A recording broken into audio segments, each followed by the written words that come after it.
So we're going to now jump into our first panel, and I am grateful to introduce two experts that we have with us. Alexandria Seifert, who is a research ecologist at the Conservation Biology Institute, and Steve Hawks, Senior Director for Wildfire at the Insurance Institute for Business and Home Safety. One thing we do at the task force is make sure that we have not only experts, but really compelling experts. So thanks to you both for spending some time with us to process what happened in Los Angeles and what we can learn from it. Okay, I suppose I should stand.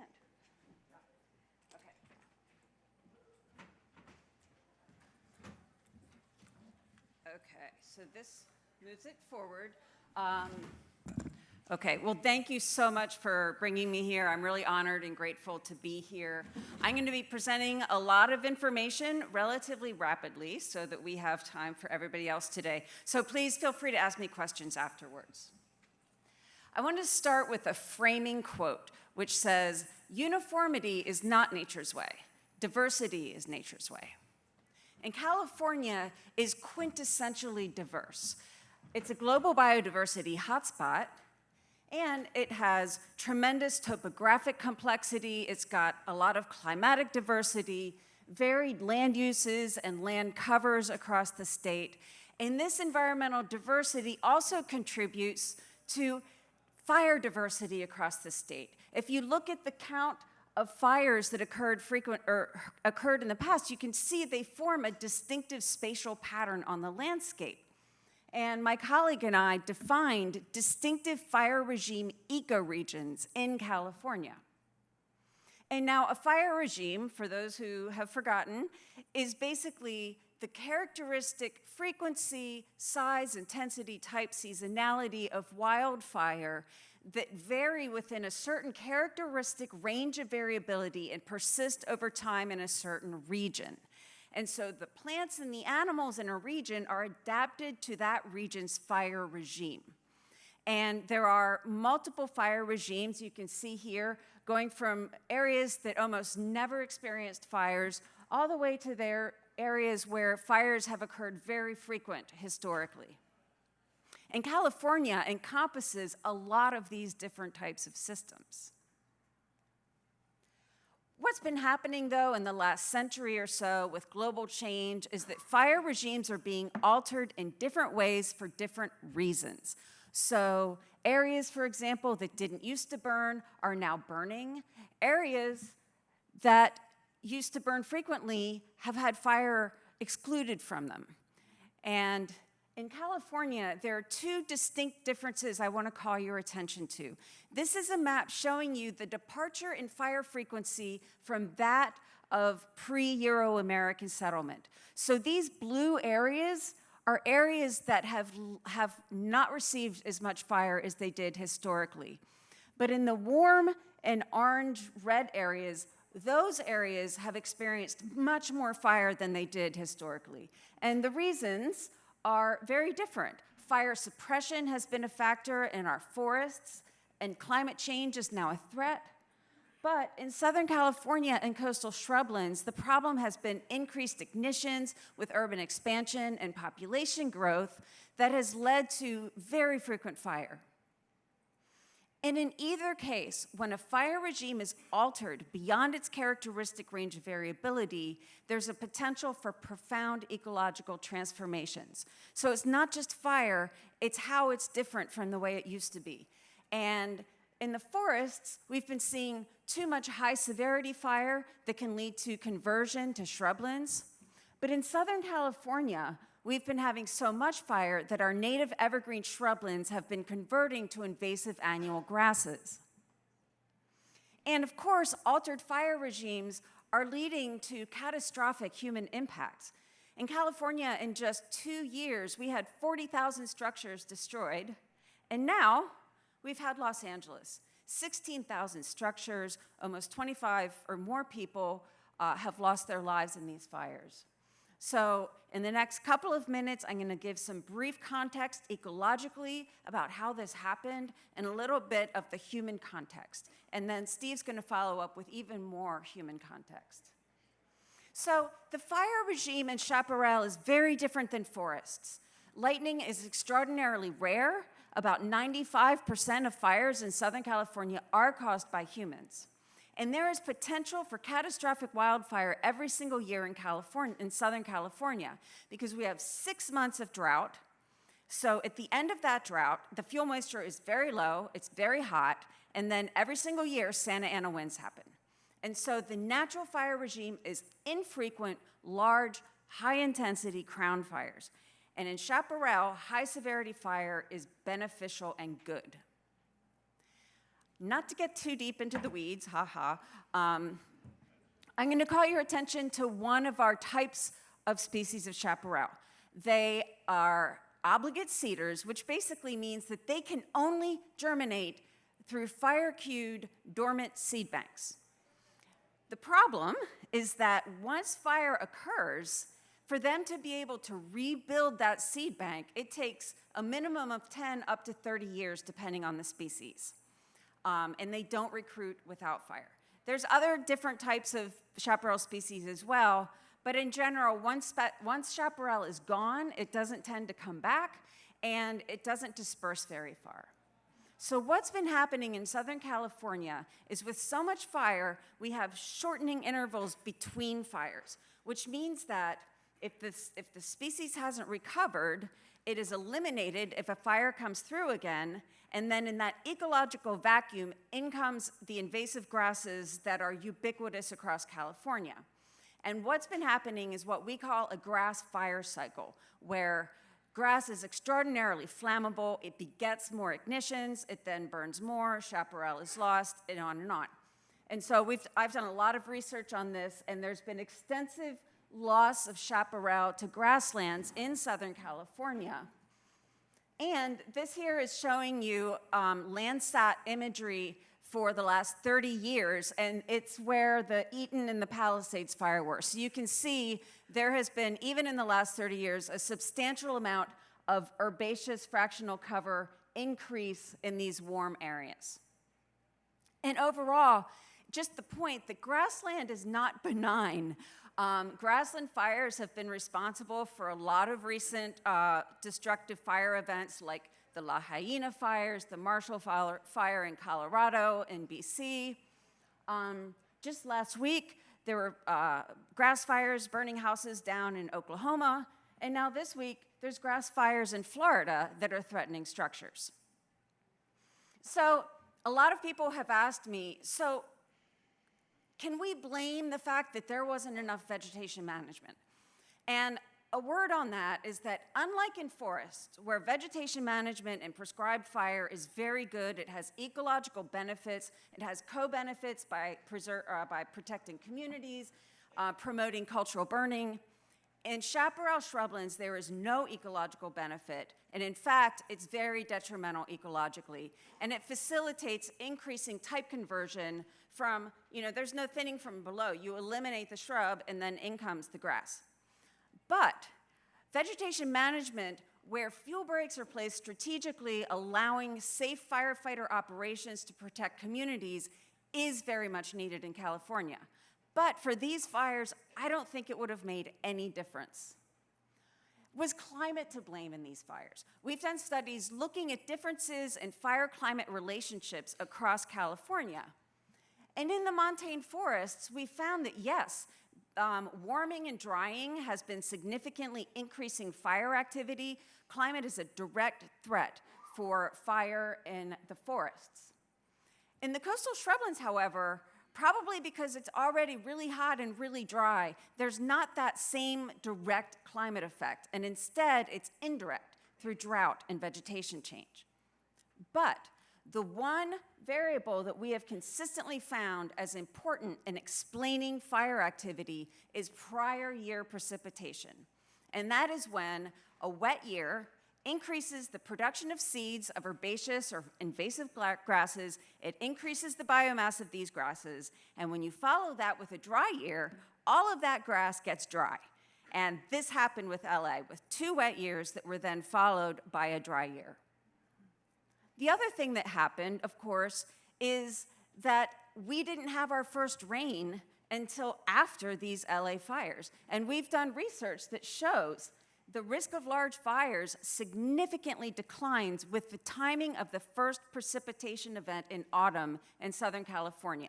Anything afterwards is then actually a Santa Ana wind-driven fire.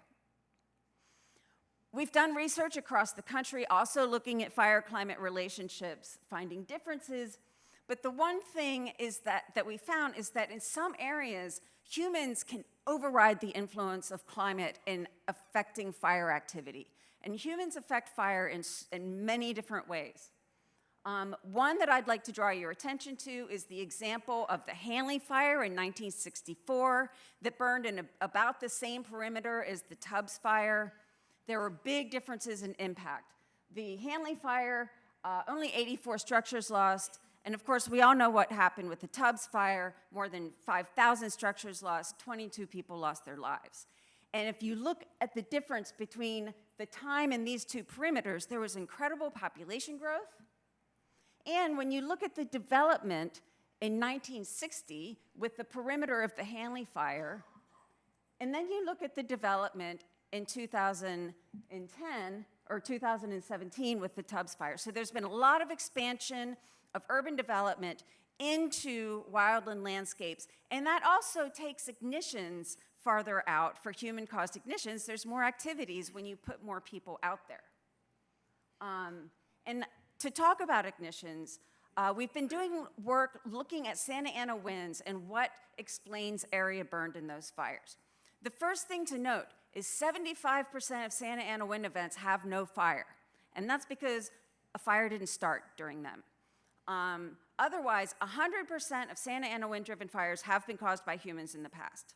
And we found that the number one factor that explains the amount of area burned is the number of ignitions that are happening on that Santa Ana wind day. This also happened in LA. On January 7th, there was the Hearst Fire, the Eaton Fire, the Palisades Fire. When you have multiple fires breaking out, your firefighting resources are dispersed and they're strained, and it's a lot harder to deal with these kinds of events. The other thing that's really important with ignitions is when they occur and where they occur, particularly relative to your assets at risk and relative to the wind directions. So on the left, you're looking at winds on January 7th, and this is a path of Santa Ana wind corridors. Santa Ana winds start in the northeast and they blow to the southwest consistently. And now I'm putting in the two ignition locations for the Eaton and Palisades Fire. You can see where they're located. And now you can see them on a map with the fire perimeters adjacent to Los Angeles. These fires started at the interface. In other words, there was almost no wildland between where the fires start and where the city of Los Angeles was. And when there are Santa Ana wind-driven fires with gusts up to 70 miles an hour, they're, casting embers well into the urban interface. And this is how we got so much fire so deep into the urban area that none of us expected could happen in January. And so, after that happened, we then had an urban conflagration, which our next speaker is going to be talking more about, and how the fire was able to burn through so many structures in such a short period of time. One last quick comment is we're in Marin County. You also have winds. You have the Diablo winds, but they occur less frequently and regularly than the Santa Ana winds. But you also have a lot of herbaceous vegetation that's to the east of a lot of your development. I'm working on a study right now. I didn't mean to talk about this, but we found, looking at California structure loss over 30 years, the second number one factor that explains structure loss is the proportion of grass. Not shrubs, not forest, not anything else. Grass is really dangerous stuff. So, in summary, what happened? There's a lot of blame that's been going around, and there is no one factor to blame. This was a bunch of factors lining up all at the same time, and it resulted in, really horrible, catastrophic outcome. Southern California, every single year, we've got the conditions for this kind of fire. We've got the drought every year. We've got Santa Ana winds every year. And as we are type converting our higher fuel moisture evergreen native shrublands to flammable, flashy fuels, the landscape overall is just becoming more ignitable. So in a wind-driven fire, when embers land on that grass, that's going to keep that fire propagating. There could be some climate signal with, the sequencing of wet to dry and the fact that our precipitation started so late this year. And then we just need to think about the human context and putting more houses out into fire-prone areas. Ignitions, I know there are tons of ignitions, and I know they're hard to control, but there are programs that have shown effective ignition prevention, especially if you focus on red flag days. When you've got weather conditions, people know it. And so really trying to be vigilant about that. And so resilience, I could talk about that for a lot longer, but really it's multiple strategies happening at multiple scales. And that's all. I would like to introduce Steve Hawks from IBHS.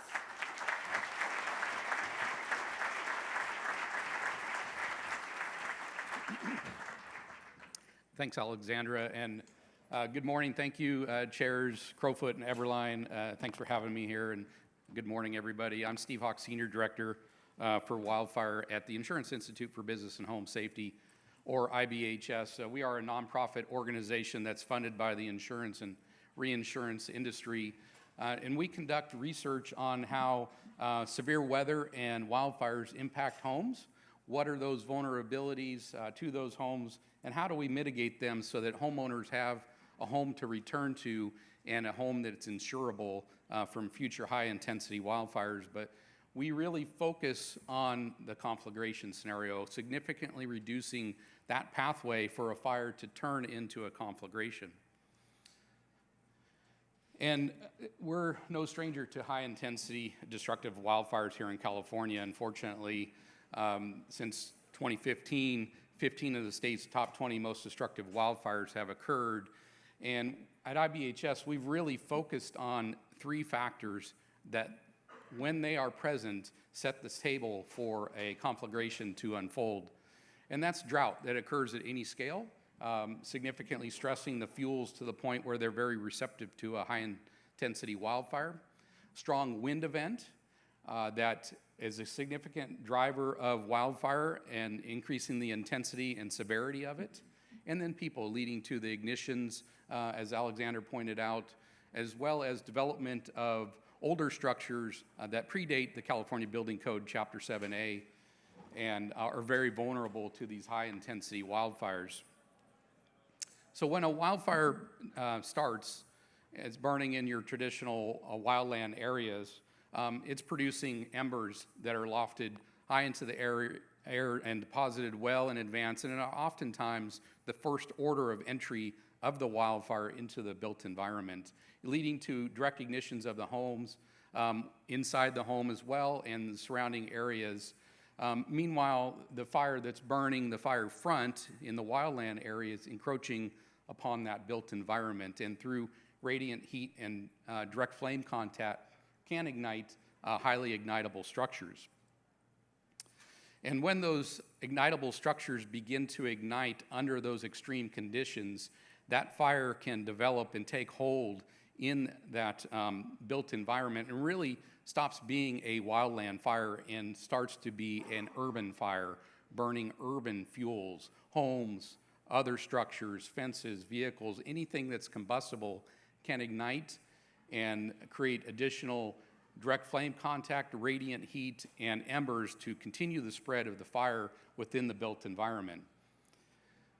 And so we really look at three factors that determine how easy it is for a wildfire to spread within a built environment in a community. And those three factors, the first one is structure density. So how closely spaced are the structures that can allow for that direct flame contact and radiant heat ignition from structure to structure. Next is connective fuels that provide the pathways for the fire to travel from one structure through a series of combustible objects, those urban fuels, to the next structure and within the community. And then lastly, the building materials that the homes are made out of. When you have homes built of more vulnerable materials, they are much more ignitable from this urban fire.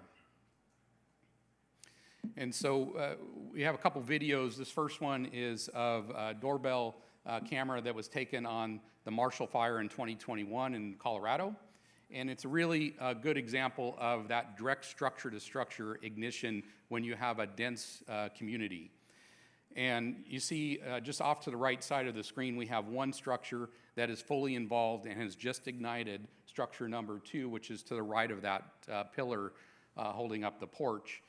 And as this video speeds up, you see all these embers flowing down the roadway. Well, just imagine each one of those embers has the potential to ignite a new fire, whether it's on the structure, in a structure, or around a structure.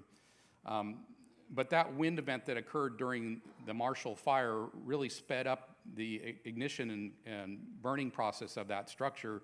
And you can see as that structure number 2 becomes fully involved, it ignites that tree that's in the front yard between those 2 homes, and then they combine to ignite structure number 3. Now that structure-to-structure fire spread continued on that side of the street up until the point where a T-intersection occurred, where the roadway broke up that short spacing of the structures and did not allow the fire to continue that structure-to-structure ignition in that particular location.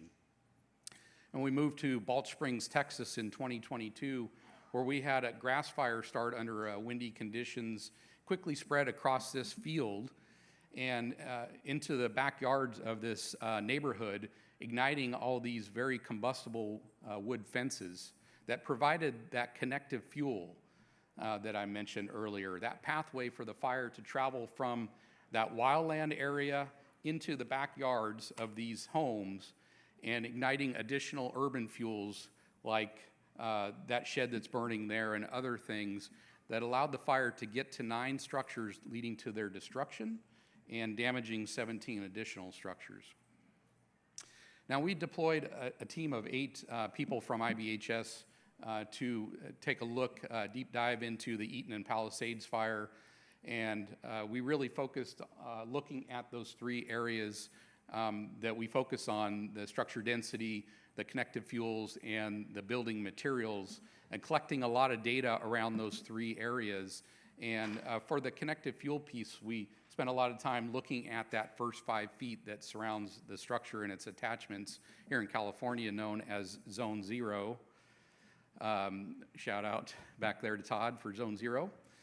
And anyways, when you have combustible items in Zone 0 that can ignite, you can see we really just focused on looking at the structures that were damaged, from light damage to major damage, that can, embers or a fire burning into that area can ignite those combustible items, leading to the damage or destruction of the structure. And so, we see mulch, plants, debris in gutters, wood fences and synthetic lawn, recycling and garbage containers, and wood fences and more wood fences that caused a lot of damage to structures in both fires, and undoubtedly led to the loss of many structures between both fires as well.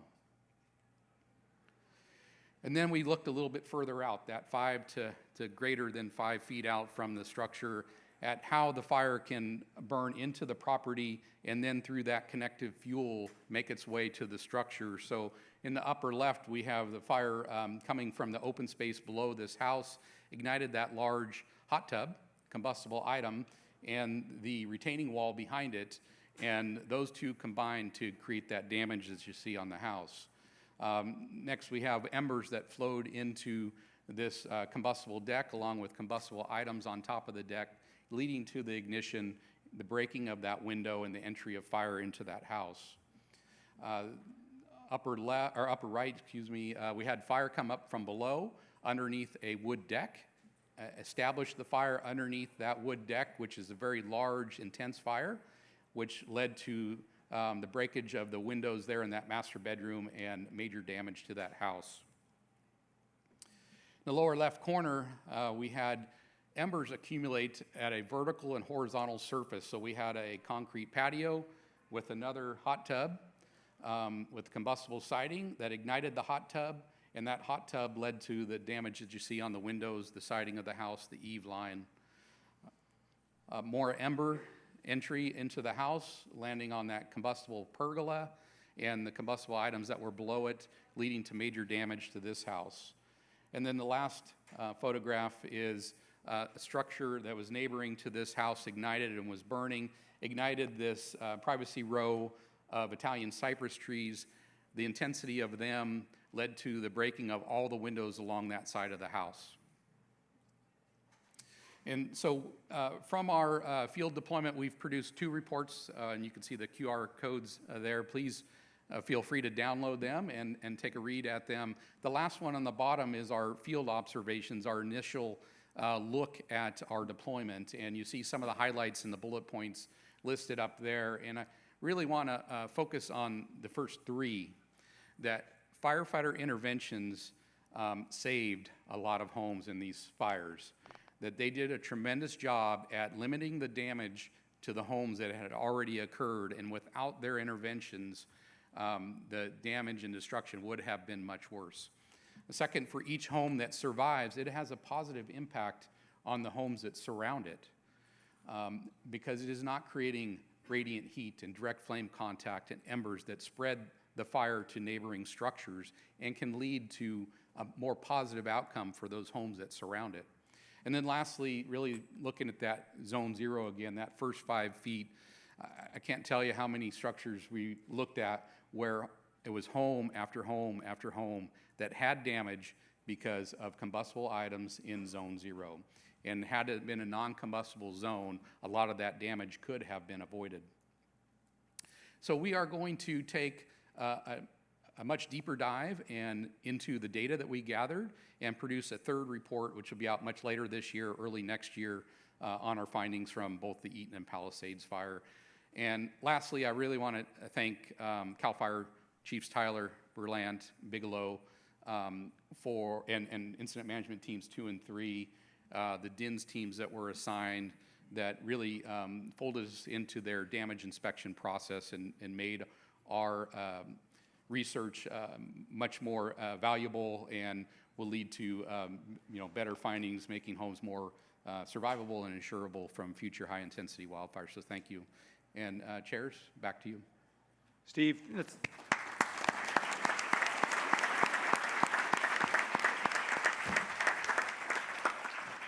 Alexandra and Steve, thank you for providing your expertise in such a cogent and clear way. That is quite helpful for us. One key lesson we've learned over so long in California is wildfire resilience is not one size fits all across California. And Alexandra, you pointed out that wildfire resilience looks very different in LA County than it does in other places.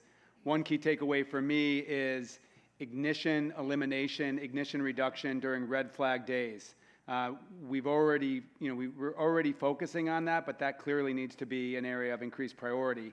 And then Steve, all the work that's happening to strengthen defensible space, including the Zone 0 regulations, seem critically important to avoid wildland fires becoming these huge urban fires. So Chief Tyler, you had several thousand firefighters on the ground with partner agencies, federal agencies. We had other states, even countries figure in. I'd just ask you to riff off those 2 presentations and provide your own observations and lessons learned. I appreciate that. And for both of you, thank you so much for your research and your presentations today. And it's important for each and every one of us to reflect on those presentations that occurred today. It's important that when you leave here today or tomorrow, that you reflect on those presentations that were given today. You reflect when you go home, and you evaluate your Zone 0, 0 to 5 foot protection. And then you consider for yourself, what do you need to do to make your home and your community more resilient? What I have found over the years is, how do we connect to the people? How do we connect to the public to get them to understand the great work that these researchers are doing and the presentations we're given make a difference? IBHS, NIST, the work they are all doing is scientifically backed. I cannot argue with that presentation. I cannot argue against that presentation. So we all have a collective responsibility to make our communities more resilient. Now, I will start by saying that California has one of the biggest and best and most robust master mutual aid, automatic aid agreements in California. Between our local, state, federal, and tribal partners, our Department of Defense partners, we have a massive amount of resources and personnel to deploy to disasters, regardless of their type, across the state of California. We also have to recognize, because these are so many questions that we do get, that while local jurisdictions have a responsibility as part of that system to respond and help their neighbors across the state of California, that they too still have a responsibility to their local constituents that expect them to respond to their local emergencies. So when we hear that why was fire engine X still sitting in their fire station, that is a strategic decision depending on where you're at in the state to make sure that you can still protect the local community. Our constituents need to know that while we have massive amounts of resources and Southern California is well resourced, perhaps Northern California isn't as well resourced and is made up of career, professional, combination, and volunteer fire departments. We have to recognize that the local resources will respond immediately, will be there for the first 24, 36, 48 hours, and it will take a significant amount of time to mobilize resources from somewhere else in the state, somewhere else in another state, or even internationally to be able to come and support. Now, your firefighters and your law enforcement officers are prepared for that long firefight and that long emergency in that first 36 to 48 hours. There are a lot of distractions that we hear about what occurred in Southern California. A lot of distractions such as firefighters ran out of water. I will tell you that while the system was overwhelmed, there are reasons that the system was overwhelmed, and it doesn't take very many burned structures and fire engines pumping over 1,000 gallons a minute to overwhelm a 35,000 gallon a minute water system. Now, I applaud the administration for their work in immediately hiring and contracting to Fire Safety Research Institute to do an independent evaluation of the fires of Southern California. And that report will be forthcoming, and I think that we will learn a lot about that. CAL FIRE is just one of multiple supporting agencies across the state.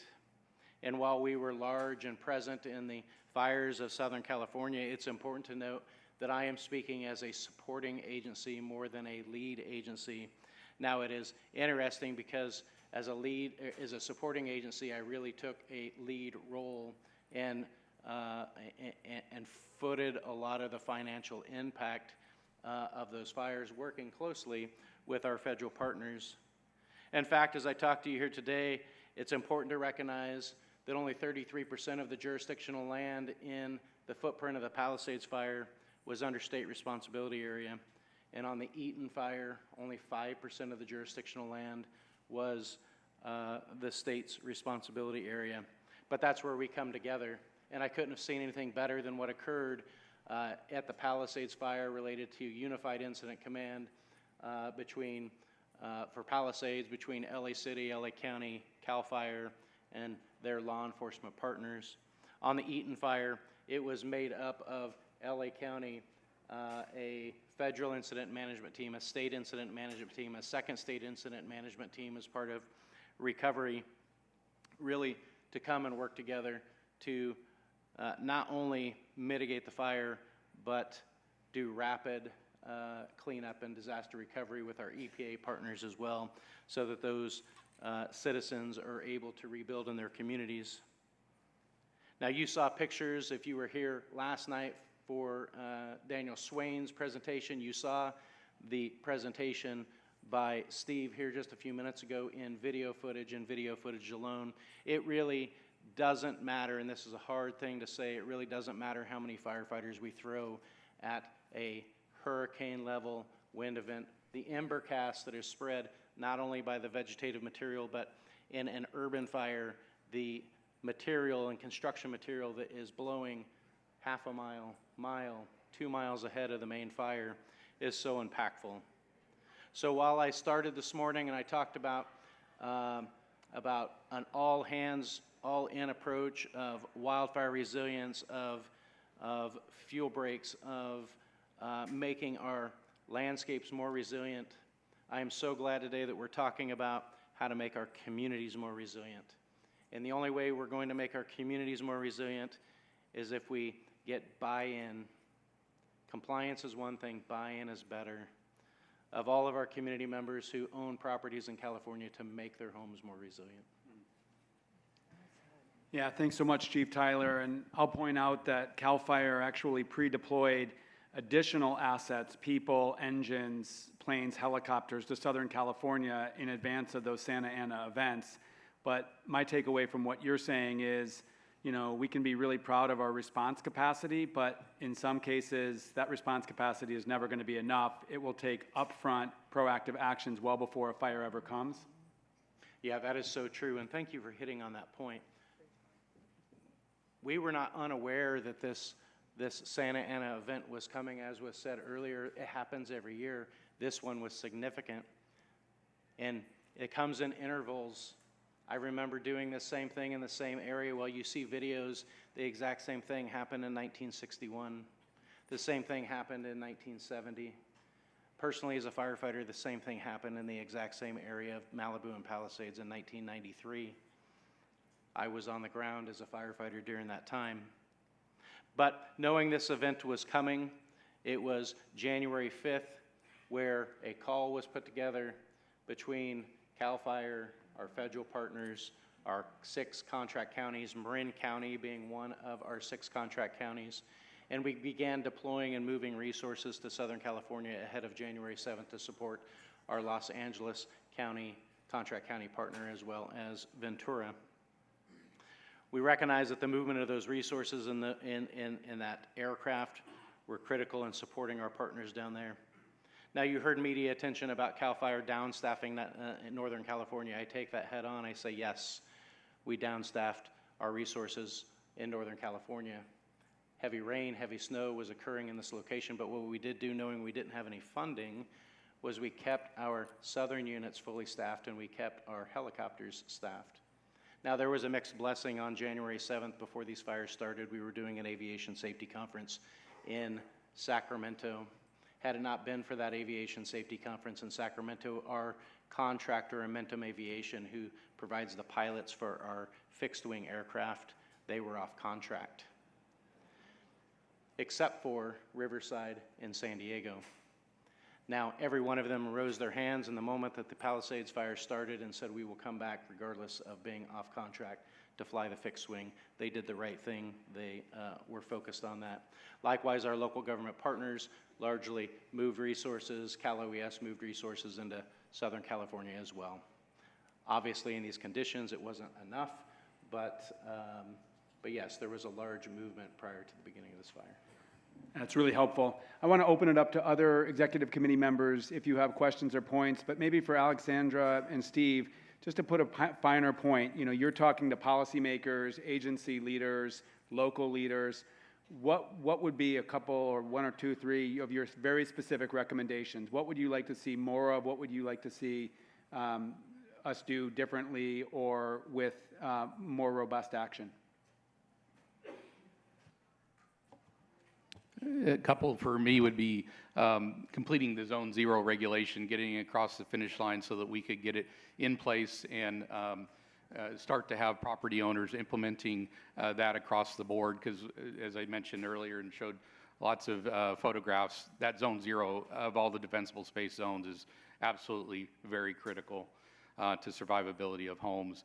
The continued evolution of the Chapter 7A, now the CWUI code, and making improvements to that. Can you just break that down for those of us who don't know that acronym? Yeah, sorry. I'm used to acronyms. So the California Building Code Chapter 7A for building in wildfire-prone areas is now the California Wildland Fire Interface Code. I may have got that a little bit wrong, but pretty close. So continued evolution of that. And then more funding. We really need to retrofit structures. If we're not retrofitting structures and making communities more resilient, we're really not going to change the outcome for these communities from the types of fires that we've been seeing. And not to put you on the spot, but I will. You help the insurance industry understand how to reduce risk. Do you see, I think there's a lot of desire among our policymakers to connect the dots between improved defensible space, improved resilience, and insurability of homes. What are we going to take? What is it going to take to connect those dots? I don't speak for the insurance industry, but I think the biggest thing I can say around that is we all need to collectively at parcel level and community level reduce the risk to our homes by retrofitting, creating good defensible space, creating fuel breaks around the homes, showing that when a wildfire burns through that it's not going to lead to a conflagration, that homes can survive these high intensity wildfires, and that risk mitigation does work. Yeah, thank you. And your organization, your nonprofit organization, is so important, as Chief Tyler said, to demonstrate scientifically that those changes matter. Those changes save people and property. Alexandra. I've never worked one of these before. Oh, am I good? Okay. Yeah, I sort of riffing off of the insurance. I've been working with CDI with a couple of groups, and I think that the insurance commissioner is really working hard to try to resolve the insurance issues in California. So I have some hope that these important resilience measures will be properly accounted for. One of the things I talk about most is just accounting for the diversity, that one size doesn't fit all, like you said, and that what may be effective in one area is not in another. And in Southern California, we've got a really bad issue with grasses. But I think, universally speaking, there are certain things where, the problems come about when humans are exposed to wildfire, right? A Park Service guy once said, the problem is not fire, the problem is people in the wrong places. And so it's a multi-pronged approach. Thinking about, we can't change where the existing houses are. We need to do retrofits. We need to invest in those, just like Steve was saying. But, where we put our new houses in the future, that makes a difference where they're located, because whereas retrofitting in Zone 0 can significantly reduce the likelihood that a house will survive a fire, they don't guarantee it.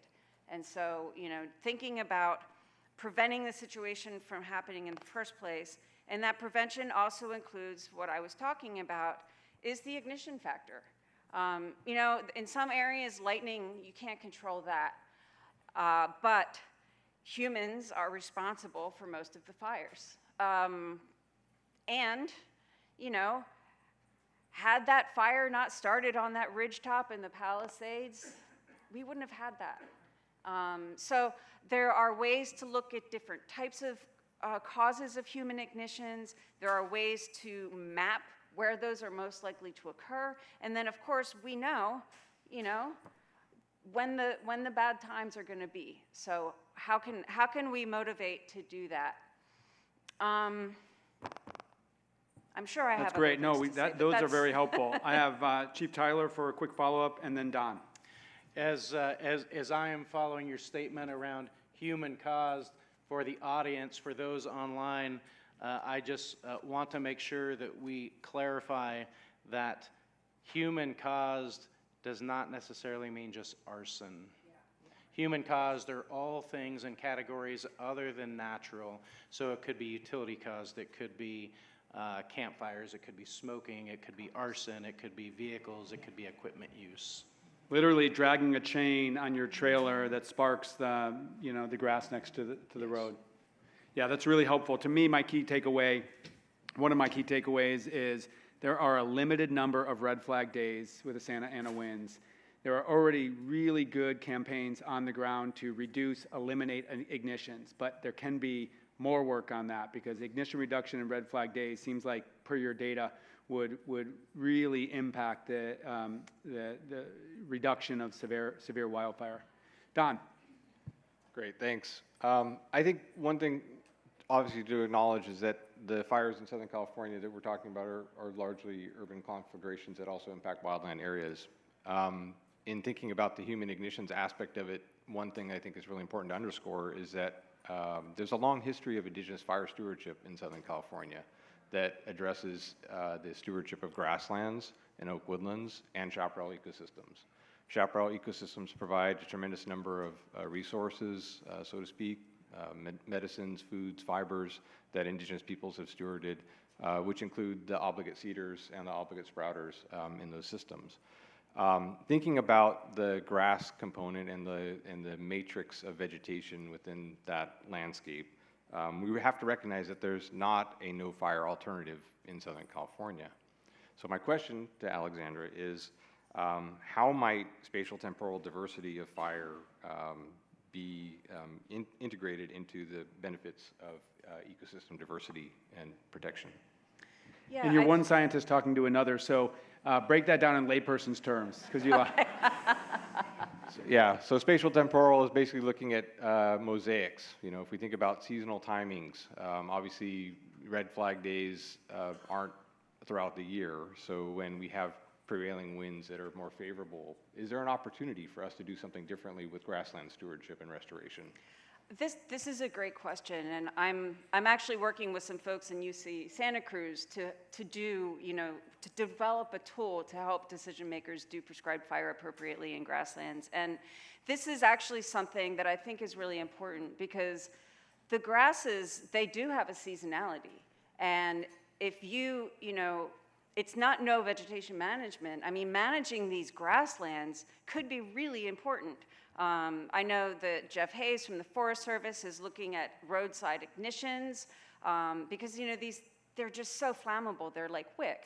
And I just worked on a project for the San Diego Zoo, and a lot of our recommendations had to do with, at the end of the rainy season, to go out and to manage and to reduce and burn, where possible, the grasslands. And so then you can, one, reduce the flammability of the landscape overall, and two, prevent those mosaics. Because actually what we found is that there was the highest disproportionate amount of burning in San Diego County happened where there was a mix of shrublands and grasslands. And that's because the shrublands provide enough fuel volume to produce the embers, and then in a wind-driven fire, whatever those embers land on, if it's grass, that's going to keep that fire moving that much faster.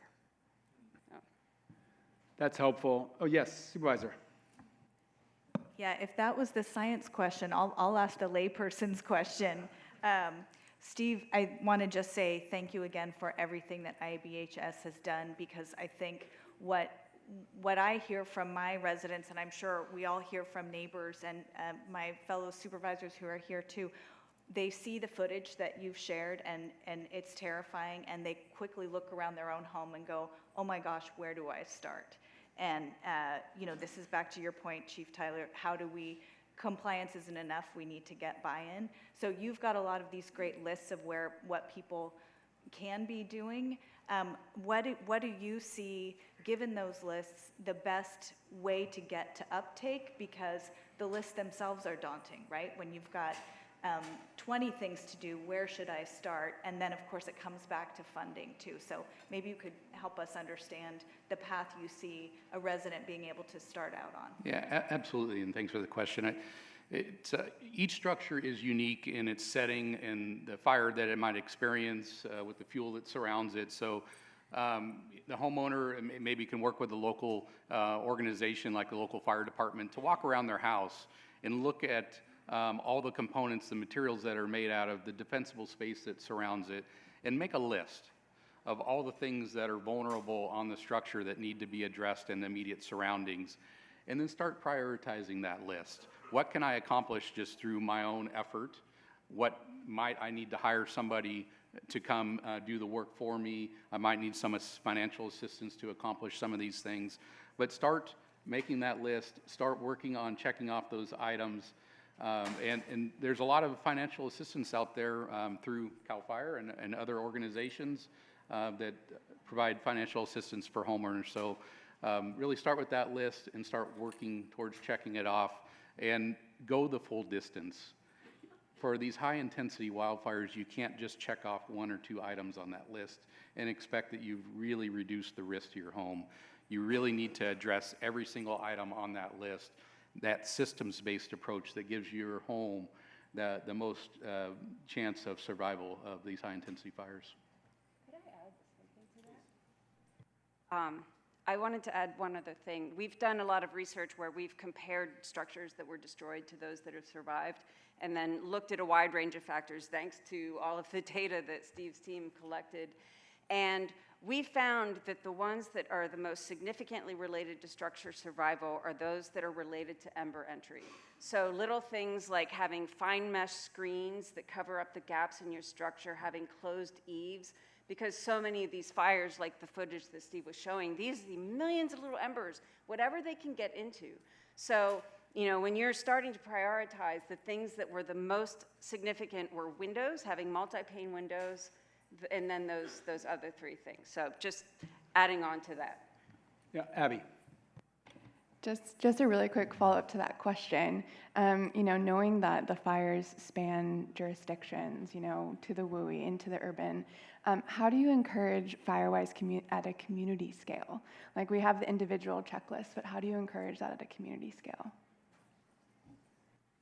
Yeah, I mean, it's, you know, we really do believe that, and this is what Steve was saying, is that the more people who are doing fire-safe, fire-resilient practices, it's the whole, you know, the safer the entire community is.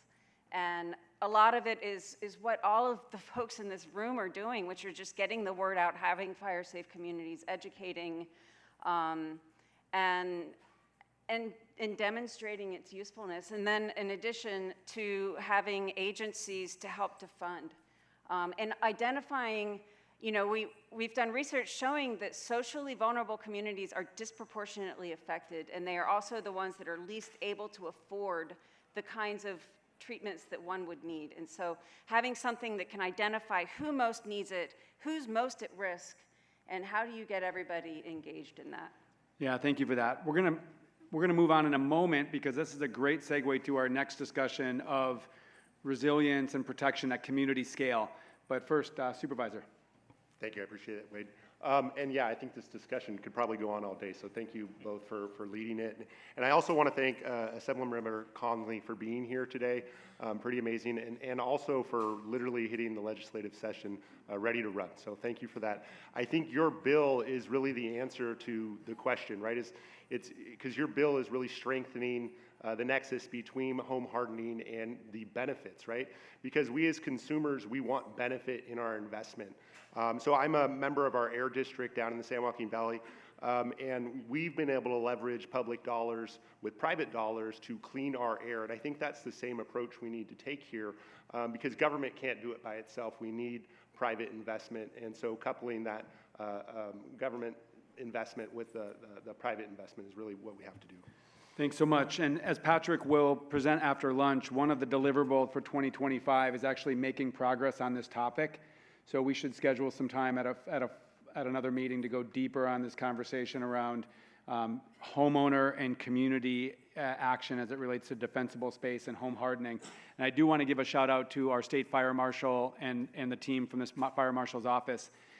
They conducted over 250,000 defensible space inspections across the state last year. But as Chief Tyler said, we have to move from compliance to actually full community buy-in. So that is our charge. Thank you so much, Alexandra and Steve. Please join me in thanking them once more.